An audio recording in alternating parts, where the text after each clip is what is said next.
First off, Molly, I don't think anybody ever seemed to tell you in your whole lifetime, not your mother, not your husband, not numerous people that you have met around the world. You're well traveled, we know. But nobody has told you to cover your mouth, or at least don't eat with your mouth open. It's just basic courtesy to other people, which you lack courtesy. Like, there's so much stuff that you're lacking. Right now, you're trying to get in on the Gabby case. Since your mother told you that your sister lives behind the Laundrie's house, now little fireworks are going off in your brain. Now, your mother's already explained this to you about your nephew being very upset and not wanting to talk about it. She mentioned it a few times. Your sister's not answering the phone, so she is probably well aware of how you treat victims of crime or people that are next door neighbors to people of crime. Like, you exploit them. So I'm assuming that's why your sister's not taking a call. I would not take a call from you. You seem to think that even your own sister is not returning your phone calls. That's, as Laura says, that it speaks volumes. Volumes. And you said you're not going to record your nephew, but you're actually phoning him numerous times, and your sister numerous times, on live streams. So you might not be recording them, but everybody is listening and recording them. So you're exploiting your own family, trying to. And thank God she's not answering the phone, and thank God your nephew's not answering the phone. If he's a vulnerable adult, child, you have no business talking to him whatsoever about this case. None. You'll just make him more upset. And this is where it comes back to, are you sure you're a life coach? Because your instincts are wrong again. You're not worried about your sister and your nephew. You are worried. You want to go down. You actually mentioned at one point that maybe I'll just show up and to give her a hug. Well, one, there's COVID. Do you not know about COVID? Yeah.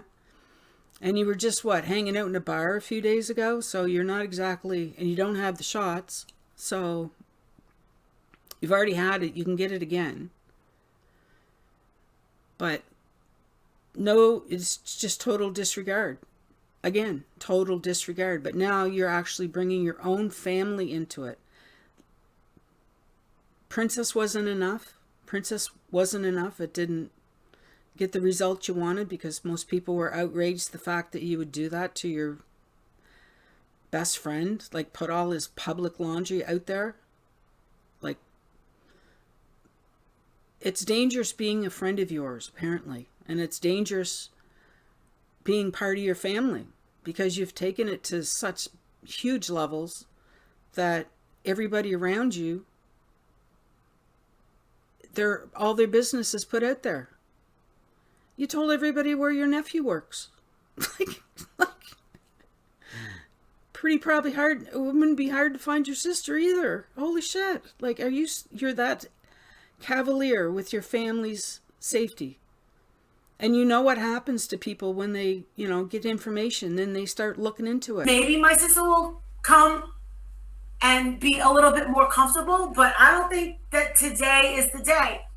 Brian Laundrie's parents are locking themselves in that house. I mean, they're not even opening the door for Dog the Bounty Hunter. They're not going to open the door for Molly Golightly. Because I was like, shit, maybe I should go down there and pay my sister a visit. See what I can find out. I wouldn't record my sister. I wouldn't record my nieces and nephews. I just wouldn't do that. But I just think it's so ironic that she lives around the block.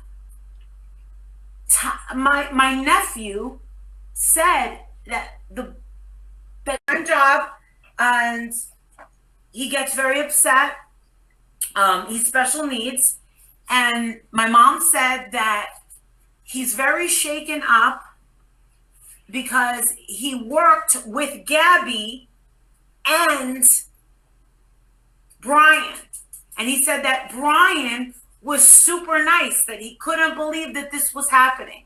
So my mom said, if you talk to, my nephew, that to be very gentle with him. And I'm sitting there like, all right. So I call. Let's see if I can call again. Let's see if I don't know if he's going to pick up. Well, it turns out, all right, let's call my nephew. Let's see. I almost called Tyrell.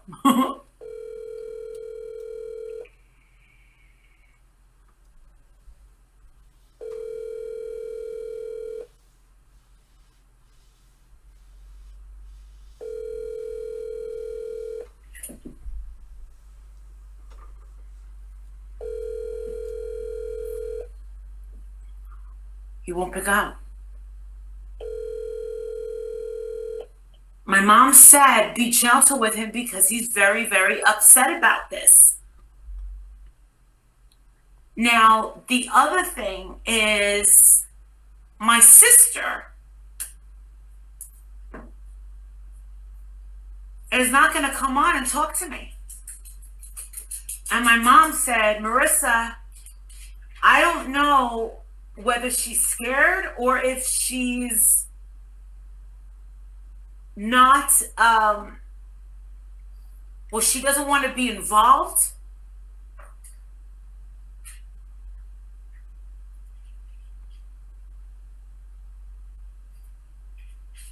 But my sister has been like this with me and my mom. Now, sometimes people don't want to get involved. My sister has been in Northport for over 20 years. She recently just moved. I did not know until my mother said she's around the block. Exactly. Will she talk to me in private? I just came up with that idea when I was outside walking the dog. I think that she's afraid of her voice and her identity. I know, I'm thinking of everything. I just want to make sure that my sister and my nephew are okay. Because remember, I already said that my nephew has worked at the supermarket. Now, when I was in Orlando, I was there with a New York City cop. And I happened to ask her, I said, when we do these things as YouTubers, she goes, yes, you better believe that if it's a high profile case or anything, that there is a team watching on the side of everything that's going on, because someone may know something, there may be a suspect. She said a whole bunch of stuff. She was like, yeah. And Adrian said the same thing. Adrian told me a long time ago when me and Tiffany were doing the Darian Brown, he was like, Marissa, he goes, you better believe that in the break room at Dallas Police, there's a picture of you and Tiffany Marie. I'm saying, watch out for them too.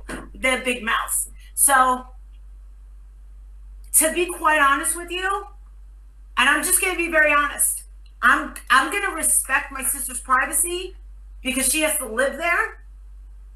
Maybe when they find Brian, maybe when the parents are taken in for whatever they can charge them with, maybe my sister will come and be a little bit more comfortable, but I don't think that today is the day.